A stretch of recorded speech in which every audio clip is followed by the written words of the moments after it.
대신해서 제대로 하나님 말씀 읽겠습니다. 방주에서 나온 노아의 아들들은 셈과 함과 야벳이며 함은 가나안의 아버지라. 노아의 이 세 아들로부터 사람들이 온 땅에 퍼지니라.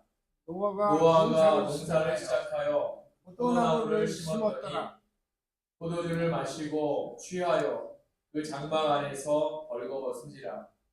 가나안의 아버지 함이 그의 아버지의 하체를 보고 밖으로 나가서 그의 두 형제에게 알리니 셈과 야벳이 옷을 가져다가 자기들의 어깨에 메고 뒷걸음쳐 들어가서 그들의 아버지의 하체를 덮었으며 그들의 얼굴을 돌이키고 그들의 아버지의 하체를 보지 아니하였더라.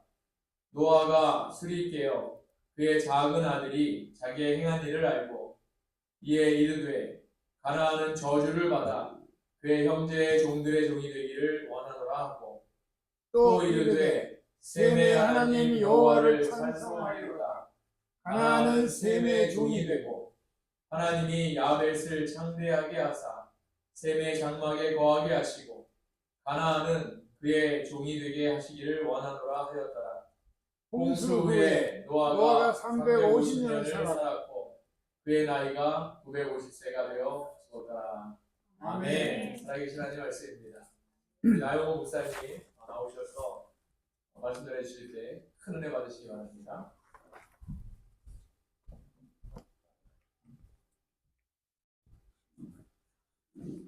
할렐루야.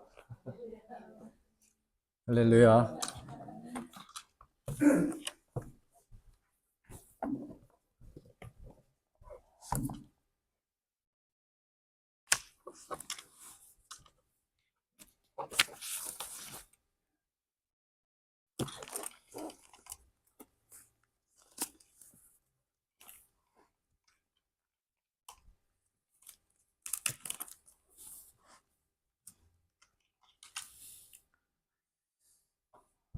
네. 반갑습니다. 저는 대구 제자들 교회에서 2013년 1월부터 개척해서 11년 그리고 12년째 교회에 사역을 하고 있는 나영훈 목사라고 합니다. 오늘 사랑하고 존경하는 김종신 목사님께서 심무하시는 산남문 밸리 한인교회에 와서 설교하게 되어서 하나님께 감사드리고 여러분들께 감사드립니다. 어떤 교육가가 이런 말씀을 하였습니다.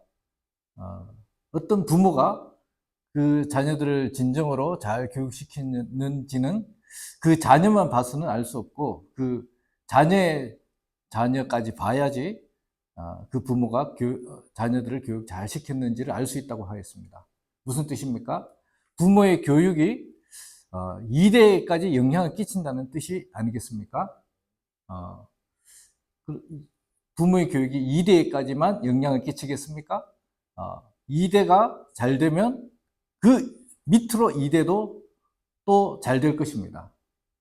나쁜 의미에서도 마찬가지로 영향을 끼칩니다.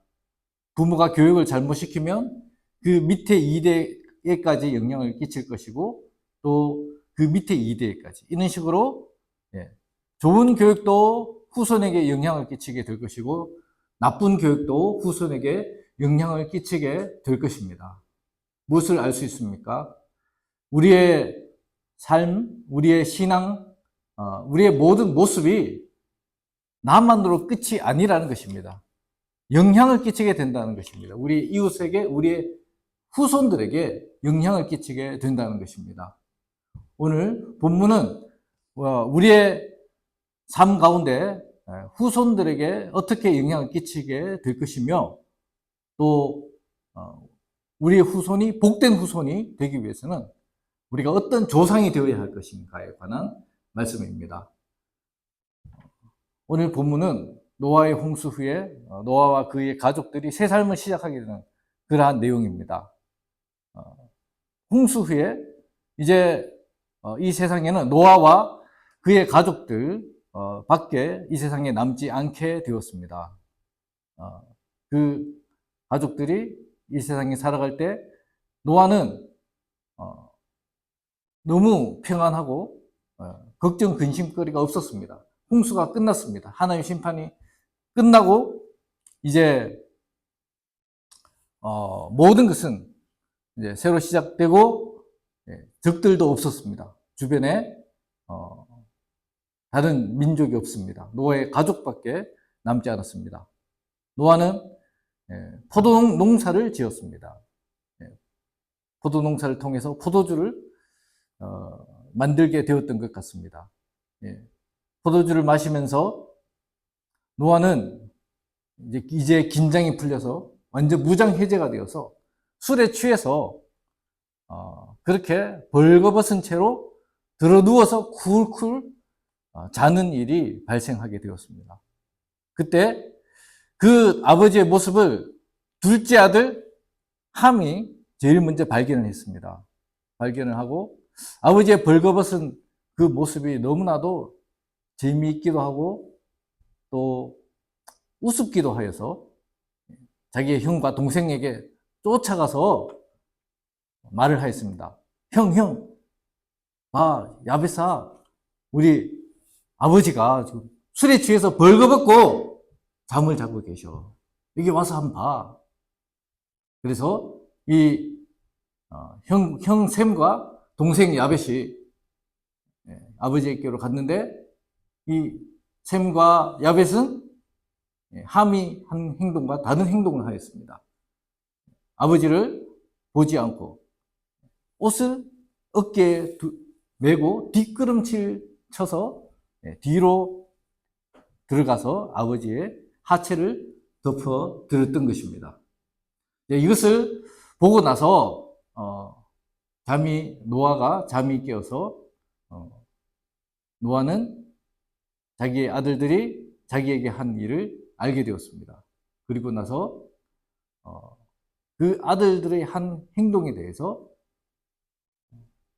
그 아들들 한 사람 한 사람 그 후손에 대해서 예언을 하게 됩니다. 그 중에서 함에게 한 예언을 보면 저주처럼 보입니다. 저주처럼 보이는데 이것은 노아가 저주를 한 것이 아닙니다. 노아가 함이 한 행위를 보고 성령의 감동을 받아서 이러한 인격을 가진 함은 이러한 후손을 두게 될 것이라는 것을 성령의 감동을 받아 예언을 한 것입니다. 그 내용이 오늘 본문 42절에서 47절까지에 나오는 내용입니다. 그 내용을 보면 가나안은 함의 아들 가나안은 저주를 받아서 형제들의 종이 될 것이라고 하였습니다. 잘못은 함이 하였는데 그에 대한 저주는 함의 아들 가나안이 받게 된 것입니다. 왜 함이 저주를 안 받고 함의 아들 가나안이 저주를 받게 된 것이냐? 정확한 것은 알 수 없습니다.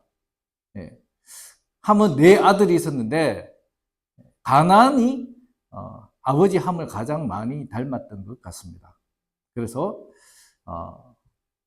함의 아들 가나안이 저주를 받았는데 그 내용을 보면 가나안은 형들의 종이 될 것이고 또 저주 가운데 살게 될 것이라는 것입니다.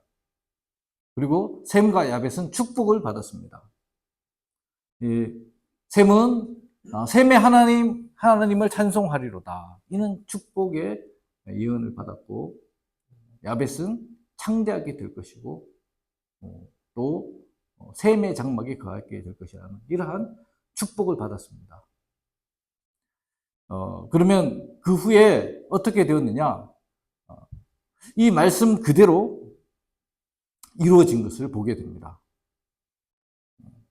가나안이 어떠한 민족을 이루게 되었느냐? 이스라엘 백성들이 가나안 땅에 들어가서 그 땅을 차지하고 살게 되지 않았습니까? 그 가나안 땅에 살았던 민족이 바로 이 함의 아들 가나안의 후손들인 것입니다. 함의 아들 가나안의 후손들은 가나안 땅에 7민족이 살았습니다. 헷 족속 그리고 여부스 족속, 아모리 족속, 브리스 족속, 기르가스 족속, 히비 족속, 가나안 족속, 이렇게 7족속이 가나안 땅에 사는 가나안의 후손들이었습니다. 하나님께서 모세에게 말씀하시기를 너희들이 가나안 땅에 들어가거든 그 가나안 족속을 진멸하라고 말씀하셨습니다. 그래서 모세의 그 뒤를 이어서 여호수아가 가나안 땅에 들어가서 그 가나안 족속들을 진멸하였습니다. 그러나 다 진멸하지 못하고 기브온 족속 같은 이러한 족속들은 종으로 삼게 되었습니다. 하나님의 가나안에 대한 예언이 그대로 이루어진 것입니다. 그들은 저주를 받고 형제의 종들이 된 것입니다.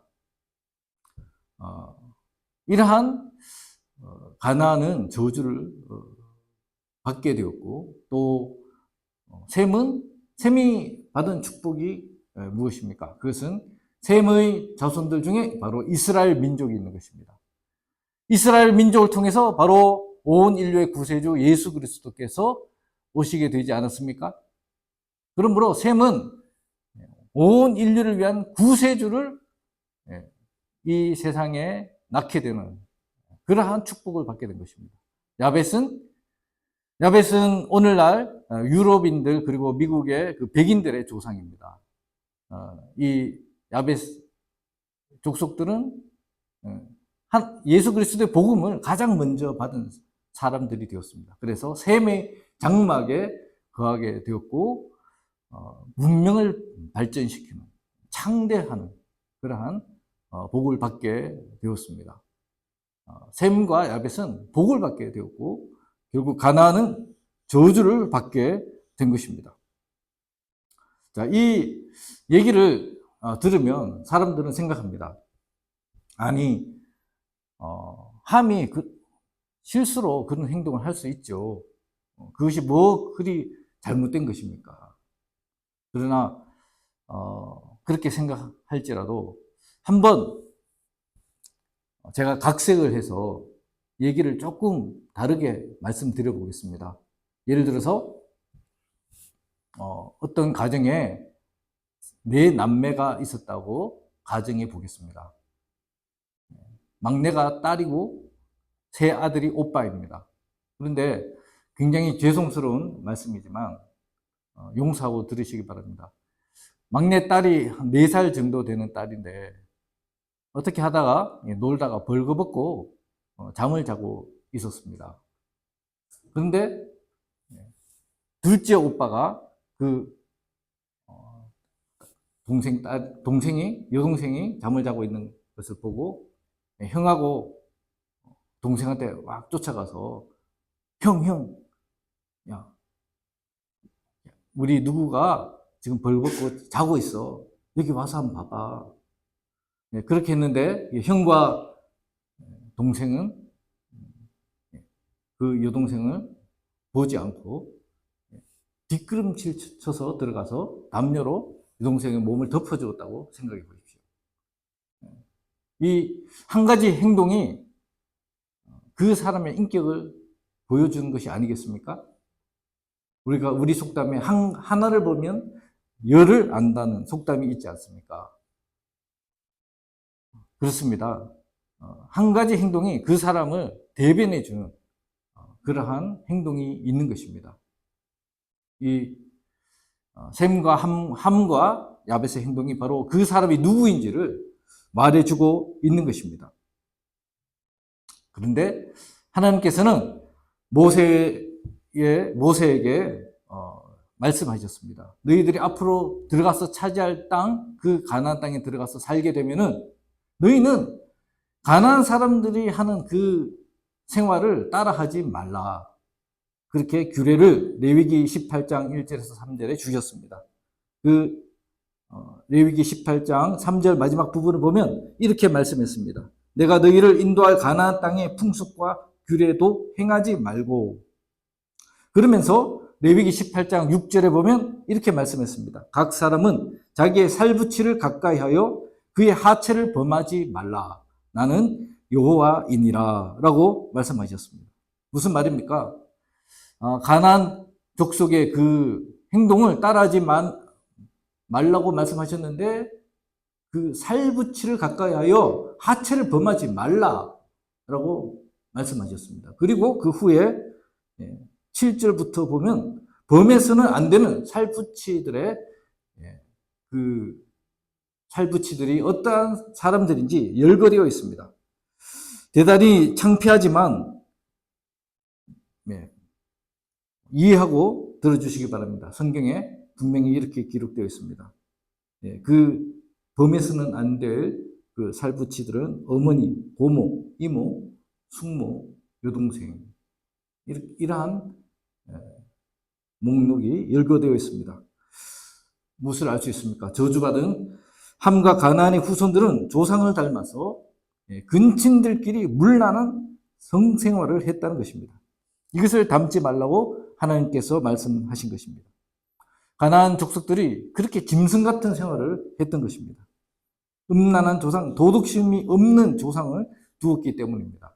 어떤 학자들은 함이 벌거벗은 아버지의 하체를 보았다라는 보았다라는 단어의 뜻이 정욕적인 눈으로 보았다라는 뜻으로 해석을 합니다.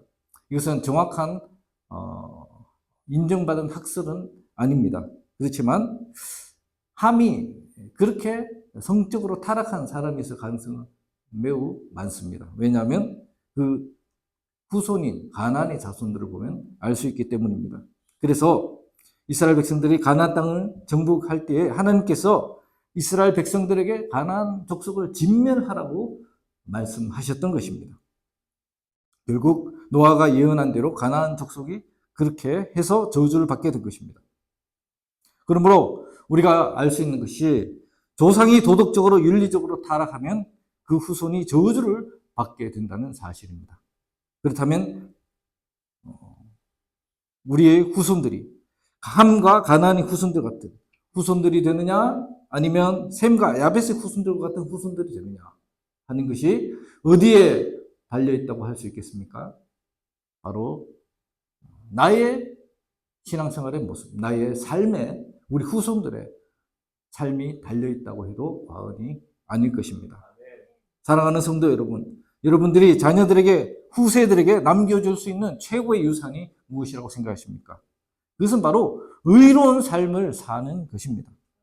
다윗 왕은 인생을 다 살고 마감하는 노년에 이런 말씀을 남겼습니다. 시편 37편 25절 26절 말씀에 내가 어려서부터 늙기까지 의인이 버림을 당하거나 그의 자손이 걸식함을 보지 못하였도다. 그는 종일토록 은혜를 베풀고 구워주니 그의 자손이 복을 받는도다 라고 말씀했습니다.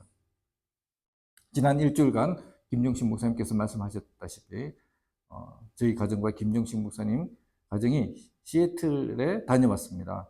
시애틀에 저희가 학교 다닐 때 기숙사 생활을 같이 했던 그 목사님 가정을 방문했습니다. 그런데 그 목사님 가정을 보니까 매우 복을 받았고 자녀들이 잘 되어 있는 것을 보게 되었습니다. 자녀들이 명문대학에 들어가서 공부를 얼마나 잘하는지요. 그 앞길이 참 잘 열릴 것 같다는 그런 생각이 들었습니다. 그런데 그 산모님 엄마에게서 들은 얘기가 그 자녀들 중에 아들은 앞으로 내가 결혼할 배우자는 엄마를 닮은 배우자를 만나면 좋겠습니다. 딸은 내가 결혼할 배우자는 아빠를 닮은 배우자를 만나면 좋겠습니다. 라고 말하였다는 것입니다. 그 얘기를 듣고 참으로 감동했습니다. 부모님이 얼마나 훌륭한 삶을 살았으면 아들, 딸이 자기 배우자로 자기 부모님 같은 사람을 만나길 원하겠는가. 부모의 삶이 자녀들에게 복을 가져다 준 것입니다. 마찬가지로 우리 김종식 목사님 가정도 그러하다고 생각합니다. 부모님의 삶을 보고 우리 자녀들이 복을 받는 그런 모습을 저는 여기에 와서 확인하게 되었습니다. 우리가 자손에게 무엇을 물려주려고 해도 물려줄 수 있는 것에 한계가 있는 것입니다. 물질을 물려주려면 얼마나 물려줄 수 있겠습니까? 그러나 우리가 한계가 없이 물려줄 수 있는 최고의 유산이 있습니다. 그것은 바로 우리가 의로운 삶을 사는 것입니다. 우리가 믿음의 삶을 사는 것입니다. 그러면 우리 하나님께서 우리 자녀들에게 내가 줄 수 없는 복을 주시리라 믿습니다. 바로 이것이 우리가 복된 후손을 이어가고 우리가 그 복된 후손의 조상이 되는 지름길인 것입니다. 반면에 부정한 방법으로 돈을 벌고 성공하는 것은 오래가지 못합니다. 그것은 모래 위에 집을 짓는 것과 같은 것입니다. 반드시 망하게 되어 있습니다. 우리 세대에 부흥이 일어나고 의인이 많이 나타나면 우리의 다음 세대, 미국과 대한민국에 소망이 있고 복된 나라가 될 것입니다. 우리 모두가 의로운 삶을 사심으로 자손들에게 복이 되는 조상이 되고 복된 후손들을 이어가시는 복된 성도님들 다 되시기를 주님의 이름으로 간절히 축원합니다. 두 번째로 우리 후손이 복된 후손이 되기 위해서 내가 해야 할 중요한 것은 권위에 순종하는 것입니다. 함이 도덕적으로 문제가 있었던 것은 겉으로 드러난 문제입니다. 함이 그러한 도덕적인 문제를 행한 그 뿌리가 무엇이냐? 그것은 권위에 순종할 줄을 몰랐던 데 있었던 것입니다. 함은 아버지가 벗고 있는 모습을 보고 재미있어 했습니다. 웃고 조롱했습니다. 이것은 아버지를 존중하지 않고 존경하지 않는 것입니다. 아버지의 권위를 무시하는 것입니다. 짓밟는 것입니다. 또한 이것은 하나님의 권위를 무시하는 것입니다. 구약을 읽다 보면 무시무시한 구절이 나옵니다. 출애굽기 21장 17절 말씀을 보면 자기의 아버지나 어머니를 저주하는 자는 반드시 죽일지니라 라고 말씀했습니다. 하나님께서 왜 이렇게 무서운 명령을 내리신 것일까요? 하나님께서 보시기에는 부모님이 이 땅에서 하나님을 대신하는 사람이기 때문입니다. 자녀에게는 부모님이 하나님을 대신하는 하나님의 대변인입니다. 그러므로 부모를 저주하는 것은 곧 하나님을 저주하는 것과 같은 것입니다. 그래서 함의 문제는 권위에 순종할 줄 몰랐고 한 걸음 더 나아가서 하나님의 권위에 순종할 줄 몰랐기 때문에 이것을 보고 자란 가나안과 그 후손들은 저주를 받은 후손들이 되고 말았던 것입니다. 그래서 우리가 정말 복된 후손의 조상이 되기 위해서는 내가 권위에 순종하는 모습을 보여줄 수 있어야 하는 것입니다. 그러면 우리 자녀들이 내가 하나님의 권위에 순종하는 것을 어떻게 해서 알 수 있을까요? 그것은 내가 하나님의 종들을 어떻게 대하는지를 우리 자녀들이 보면 알 수가 있습니다. 하나님의 종들이 누구입니까? 하나님의 종이라고 하면 대부분 목사님을 생각하실 것입니다. 그러나 하나님의 종은 목사님만 하나님의 종이 아닙니다. 교회에서 하나님의 일을 하도록 직분자로 공식적으로 임명받은 모든 사람들은 하나님의 종들인 것입니다. 목사님만이 아니라 전도사님, 그리고 집사님, 장로님, 교회에서 하나님의 일을 하도록 공식적으로 임명받은 모든 사람들은 하나님의 종들입니다. 그분들을 귀하게 여기고 존중하는 것이 곧 하나님을 존중하는 것입니다. 왜냐하면 그 일을 하는 권위를 하나님께서 부여해 주셨기 때문입니다. 그래서 우리의 자녀들이 우리 부모님이 하나님의 종들을 어떻게 대하는가를 보고 하나님의 권위를 순종하는지 안 하는지를 알 수 있게 되는 것입니다. 이런 얘기를 들었습니다. 어떤 한인교회 목사님께서 주일 예배를 마치고 어디에 가셔야 되는데 라이드 해줄 사람이 아무도 없었습니다. 라이드 해줄 수 있는 단 한 명의 집사님이 계셨는데 그 집사님은 하필 그 목사님에 대해서 가장 비판적이고 그 목사님하고 관계가 안 좋은 집사님이셨습니다. 그런데 할 수 없이 그분만이 시간이 되셔서 목사님을 라이드하게 되셨습니다. 목사님께서 그 집사님 차에 타셨는데 뒷좌석에 그 집사님 부인과 4살 난 아들이 있었습니다. 목사님 타자마자 4살 난 아들이 하는 말이 무엇이냐면 아빠, 이놈이 김 목사야? 왜 이런 일이 일어난단 말입니까? 아빠가 하도 집에서 이놈 저놈 목사님을 가리켜서 그렇게 말하니까 아들이 목사님 호칭을 놈으로 해야 되는 줄 알고 그렇게 했던 것입니다. 여러분, 이러한 자녀, 아들이 교회를 나중에 사랑할 수 있겠습니까? 이러한 아들이 아빠한테 쩔쩔매는 그 목사님을 존중할 수 있겠습니까? 목사님을 그렇게 보는 아들이 하나님을 과연 경외할 수 있겠습니까? 같은 맥락에서 오늘날 학교 선생님들의 교권도 무너져 있지 않습니까? 아이들이 잘못해서 벌을 받거나 제재를 당해서 부모님께 얘기를 하면 부모님이 어떻게 반응합니까? 어떻게 반응해야 합니까? 자기 자녀를 야단을 쳐야 되는 것이죠. 그런데 요즘 한국에서는 선생님께 항의하러 옵니다. 또 교회학교에서도 마찬가지 현상이 벌어집니다. 아이들에게 잘못해서 야단을 치거나 제재를 하면 그 아이를 부모가 야단치는 것이 아니라 교회를 찾아와서 교회학교 선생님에게 항의를 합니다. 다른 교회 다니겠다고 합니다. 다른 교회 다니겠다는 것이 무기입니다. 이것은 아이를 망쳐놓는 그러한 일입니다. 요즘 부모들은 자라는 아이들에게 체벌을 하지 않습니다. 제가 교회학교 아이들을 직접 교육을 하는데요. 예배 중에 우리 아이들에게 물어봤습니다. 자라면서 어릴 때 엄마 아빠한테 맞아본 사람 손 들어보라고 하니까 단 한 명도 들지 않았습니다. 우리 교회학교 아이들 7명이 되는데요. 아무도 어릴 때 자라면서 부모님에게 매를 맞아본 적이 없답니다. 왜 이런 현상이 일어납니까? 한국이나 미국이나 체벌을 하면 가정폭력이 되어서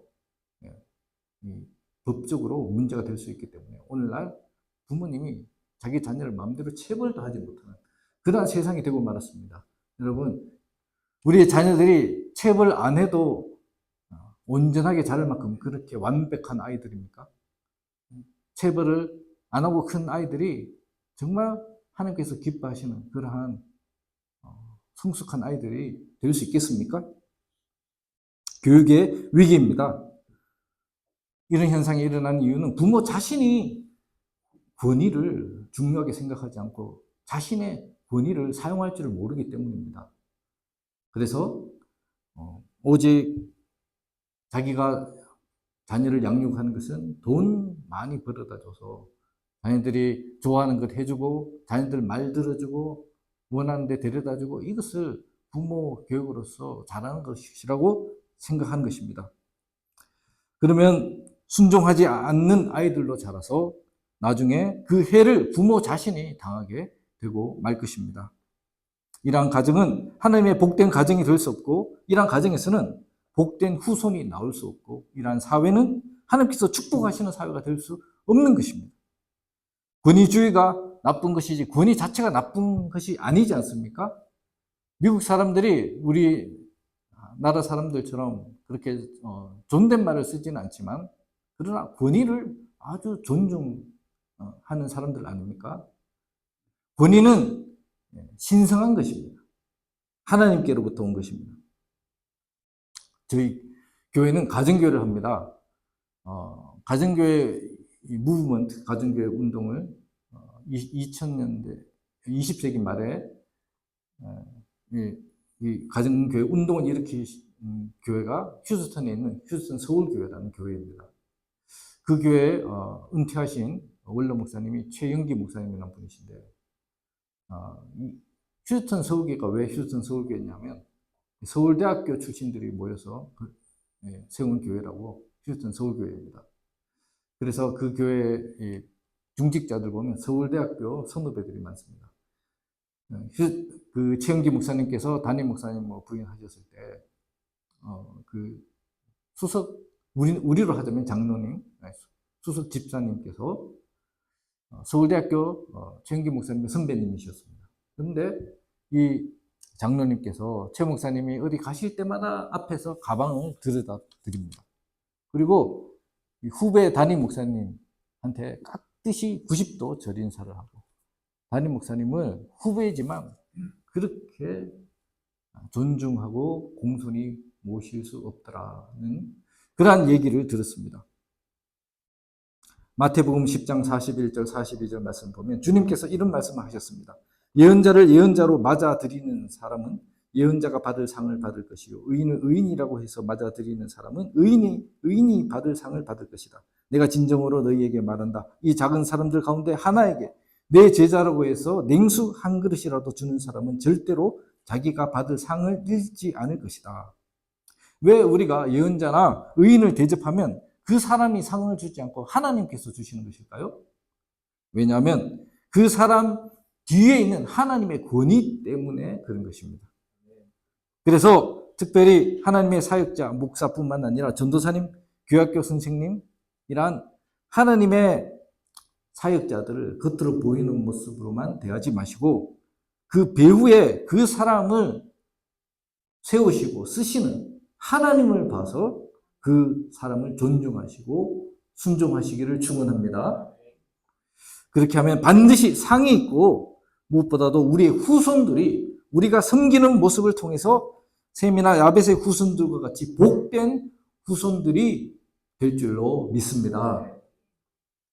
그런데 이것이 쉽지가 않습니다. 왜냐하면 우리가 사는 이 세상은 그러한 순종하는 사람들을 존중하지 않고 높여주지 않기 때문입니다. 바보처럼 생각하고 무시하고 하찮게 생각합니다. 반대로 목소리 크게 내고 고집 세고 자기 의가 강하고 반항하고 말 잘하고 이러한 사람들은 어렵게 대하고 그러한 사람들이 오히려 존중받고 그러한 사람들이 높임받는 세상이기 때문입니다. 그래서 오늘날 세상이 점점 가난한 사회처럼 되어가고 있는 것입니다. 미국 사회나 한국 사회나 이렇게 가난 같은 사회가 되어가면 소망이 없는 것입니다.